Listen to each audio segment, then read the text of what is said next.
It's not about the name on the back of the jersey, it's about the badge at the front. That is unless you're a global sportswear brand, because in that case, it's about both of those things and about the actual design of the jersey. After all, nothing sells a shirt quite like a major soccer tournament watched by hundreds of millions of fans worldwide. Brands know this and they capitalize on it. Having your logo be synonymous with some of soccer's biggest icons is big business. That's why brands like Adidas, Nike, and Puma pay upwards of $73.7 million a year to manufacture a national team's kit. Speaking of the big three, Adidas, Nike, and Puma dominate the tournament's kit deal landscape, accounting for 21 of the tournament's 24 teams, with Nike leading the way with 9 teams sporting a swoosh on the front of their kit, and Adidas right behind them with 8 squads wearing 3 stripes. Some of the kits to be featured in Euro 2020 are of the more traditional variety, calling on iconic templates from the past, while some are more bold in their approach, featuring modern design cues that may influence the templates of the future. Maybe. More on that later, though. Adidas have shifted their signature 3 stripes from their traditional position on the shoulders to the body of their shirt,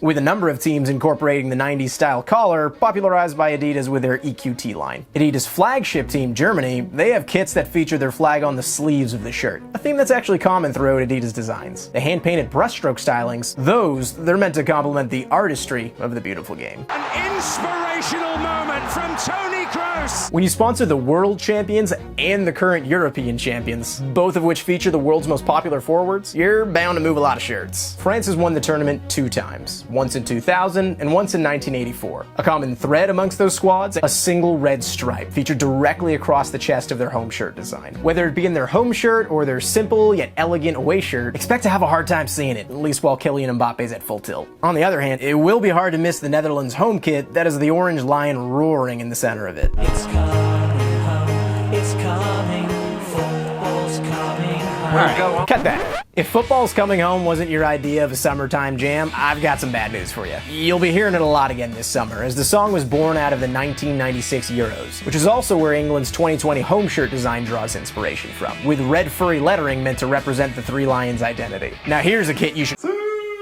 Too much? Don't worry, it's over with. The reigning European champions have opted for a classy design, but one that also features something rather bold: green shorts. Why is it a bold choice? It had been 16 years since Portugal wore green shorts. Back in 2004, before crying Jordan was a thing, crying Ronaldo was a thing. The tears were real and the shorts were green when Portugal lost the now infamous Euro 2004 final to Greece.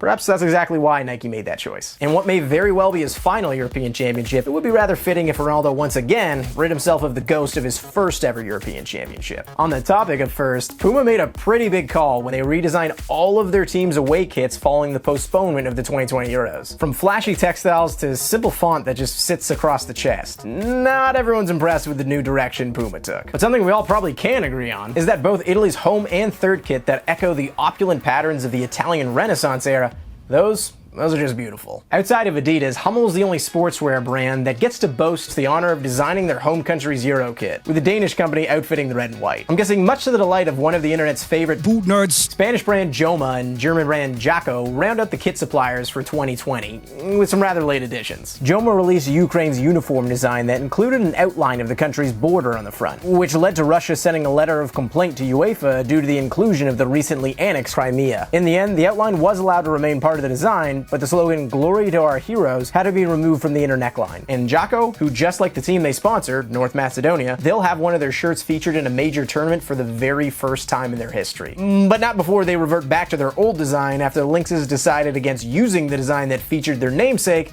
as the shade of red they used didn't quite match their flag. Will any of these kits go on to be iconic designs that fans remember for generations and generations, like Italy's simple but brilliant Kappa home shirt from 2000, or the Netherlands home strip from 1988? It'll be a while until we know for sure. But scoring the tournament winning goal in it, that probably wouldn't hurt. Leva?